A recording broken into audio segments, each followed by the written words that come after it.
Et ta peau a bien cicatrisé. Il suffit juste que tu mouilles bien ton pansement avant de le retirer, et ça ira. D'accord.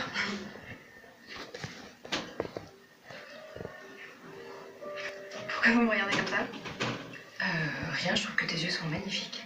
Ah, pour ça, merci maman. Hein. Je trouve que les yeux de ta maman virent plus sur le vert.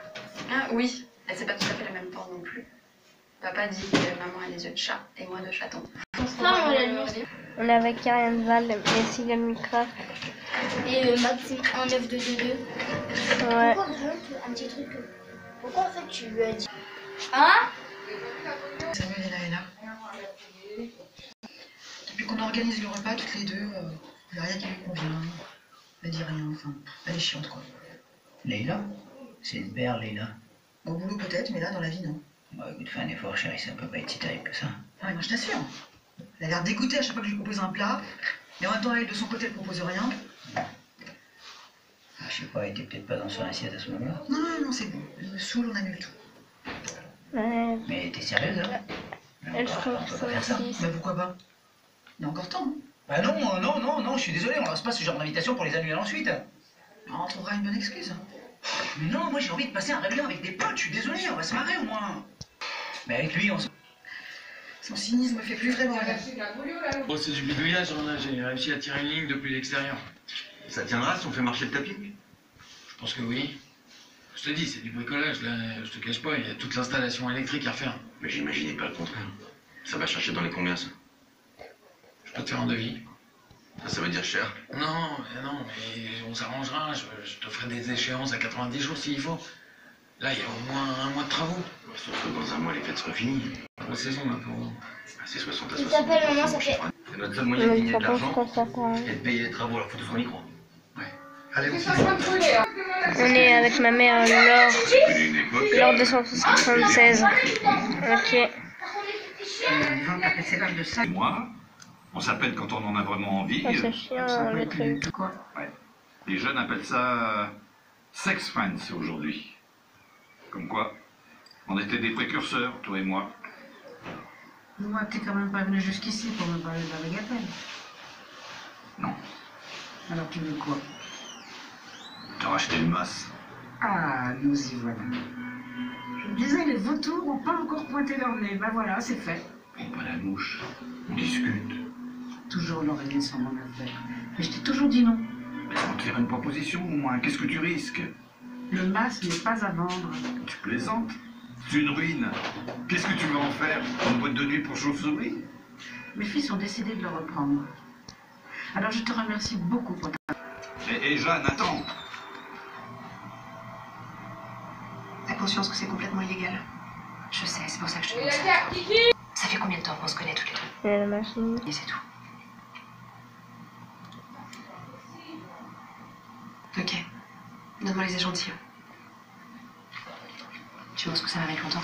Je vais essayer de faire ça dans la journée. J'ai pas envie que ça traîne.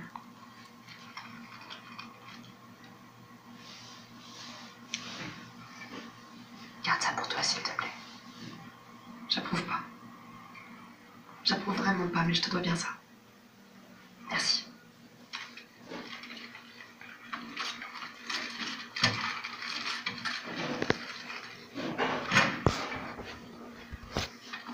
Et comment ils comptent s'y prendre, tes fils, pour remonter l'affaire? Ils sont intelligents, ils ont des idées. Ah oui? Ils ont de l'argent? Les assurances vont payer? Les banques vont leur prêter? Il faut se débrouiller. Ils vont perdre le peu qu'il leur reste, oui. On sait tous les deux ce que ça veut dire de remonter une affaire comme celle-là. Ben oui, mais avec tout ce qu'ils ont traversé, je les ai jamais vus aussi proches. Et ça compte pour moi. Tu crois qu'ils seront encore proches après une année de galère sans salaire, ni pour l'un ni pour l'autre? Ils ont un projet ensemble, et ça, c'est quelque chose. Et tout ce qu'ils vont avoir ensemble, c'est des dettes au cul. C'est pas ça que tu veux pour eux, non? Non. Tu veux qu'ils restent proches l'un de l'autre, comme ils sont maintenant? Quelle est la mère qui ne voudrait pas ça pour ses enfants? Alors sors-les de cette galère. Reprendre le masque, c'est la meilleure façon de se déchirer. Tu sais que c'est dur ce métier, qu'on y laisse des plumes. Ça. Franchement, Jeanne, ça serait pas mieux de les laisser se partager une belle somme, plutôt que de leur bousiller la vie, là, avec une affaire qui va droit dans le mur? Mais si elle va droit dans le mur, pourquoi tu la veux? Mais parce que j'ai les fonds, moi, et la logistique pour ça, pas eux. Bah t'as qu'à les aider avec ta logistique. Bah, je suis pas Mère Teresa non plus. Écoute, tu vas bientôt raccrocher. T'as vraiment envie de leur laisser un paquet de merde à tes deux fils? Fais-moi une proposition et je verrai. Et tu vas leur en parler, on est d'accord? Je ferai ce que j'ai envie de faire. Bon, ça, c'est pas nouveau. Hein. Et la prochaine écho, elle est prévue pour quand? On va pas en faire une tous les 3 jours, c'est? Non, mais je voudrais juste m'assurer que tout va bien. Tout va bien, rassurez-vous. On va revenir à un suivi plus classique. D'accord. Je vais juste vous prescrire des vitamines. Bon, c'est pour la forme, hein. Bah merci, ça va me faire du bien, ouais. Comment il va, Alex? Toujours sur son petit nuage de futur papa? Il est super heureux, ouais. Il a intérêt, hein. Parce que si on descend, vous me prévenez. Il a pas honte de se réjouir chaque jour de cette grossesse. Ok. Merci. On a de la chance d'être tombé sur vous. C'est gentil. Alors, on nous avait dit que vous étiez un médecin très compétent, surtout en PMA. Mais... Enfin, je vous avoue qu'humainement, c'était pas... Hein? On vous a dit que j'étais un connard. Non, je n'irai pas jusque-là, mais... Enfin, disons que la relation que vous pouvez avoir avec vos patients n'est pas vraiment votre priorité, en fait. C'est l'entière vérité. Je me préoccupais des cas, pas des gens. Alors, la compassion pour les jeunes parents, leurs dilemmes, leurs angoisses, j'en avais rien à faire. Carrément. Ouais. On me disait, tu verras, tu vas changer quand tu auras un enfant.